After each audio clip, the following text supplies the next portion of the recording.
We turn now to Florida Democratic Congressman Maxwell Frost. He joins us from Orlando. Welcome to Face the Nation. Thanks for having me on.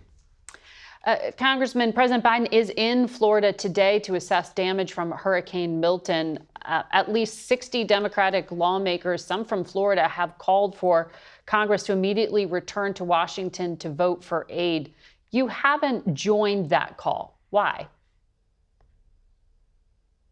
I believe I have joined that call, but if not, I do believe that Congress needs to return to make sure that we pass money for more aid.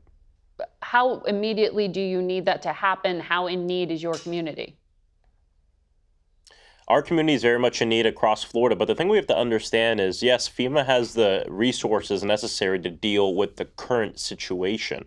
But like was mentioned in the previous segment, NOAA is predicting, and we've seen that this is one of the worst hurricane seasons we've seen, and we're not done with this hurricane season. It doesn't end really till the end of November, and so I think it is important. Why leave up to chance when we can ensure that FEMA has the resources it needs? And not just FEMA, SBA also has a program, and different agencies have programs that help us respond to these hurricanes. Why would we leave it up to chance and wait till something happens when we can make sure that we do that work now? Especially when a lot of my colleagues on the other side of the aisle are working at politicizing these storms when we can actually do something about it. So you need this vote to happen before Congress is set to return November 12th, or you can wait until November 12th? I think we should do it as soon as possible. Why wait until November 12th? We don't know what's going to be happening in terms of natural disasters or storms. I think it's important that a agency like FEMA have even not just what they need, but even more than what they need to ensure that they have the resources necessary, of course, to help with the current operation, which they have, but also with future things. Take a things. break here, Congressman, and continue our conversation on the other side of the commercial. Welcome back to Face the Nation. We return to our conversation with Florida Congressman Maxwell Frost. Congressman, you are the youngest member of Congress, it looks like, and you've been on college campuses trying to shore up support for Vice President Harris. In our CBS polling from earlier this summer, before Harris entered the race, we did see among 40% of young people who responded, they said politics over the last few years makes them feel like there's nothing else they can do. Another 40% said they want to tune out and watch something else.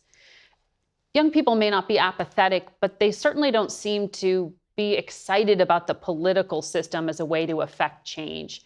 How do you change that?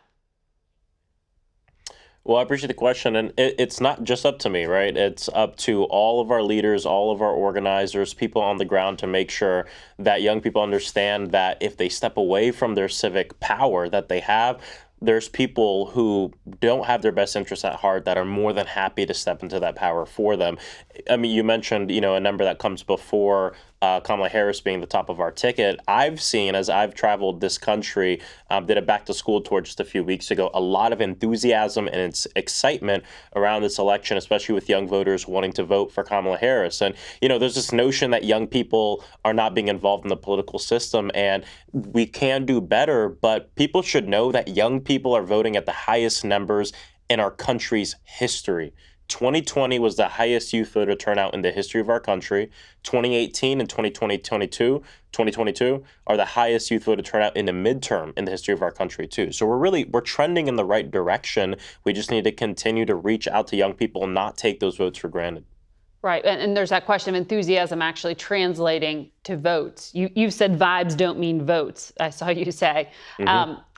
On another issue that we know is of concern to the Harris campaign, I want to ask you about remarks that former President Barack Obama made earlier this week. He was speaking to campaign volunteers in Pittsburgh, and he raised the concern about low enthusiasm and turnout, specifically among Black men. He said, quote, "Part of it makes me think that, well, you just aren't feeling the idea of having a woman as president." Do you share the former president's concern that this is a dynamic impacting the race? How much of an issue is it for Vice President Harris? I think it is an issue with a lot of different voters across this country, and it's something that our country, we've come a long way as in terms of women's suffrage. We've come a long way in terms of making sure of equity in this country, but there's still a lot of this bigotry in this country in terms of sexism, in terms of racism, and we still have to work at getting over that. Those things are still here. They still exist in a lot of communities, and we still have a lot of work to do here. And so I think President Obama was just having some very serious, tough talk, right? Tough love with a lot of, especially, he was speaking directly to young Black voters, young Black men specifically, and making sure that they understand, look, sometimes you have to take a step back and look at your own bias. What's the bias you have? What are the real reasons you're voting against someone or for someone? Is it a legitimate policy thing, or does it have to do more with the vibe of something? And then look more into that as well. I think it's really important. This like politics of vibes, we see it a lot here in Florida with someone like Ron DeSantis, who claims to be someone who's for the people and for democracy, yet every chance he gets, he acts like an authoritarian.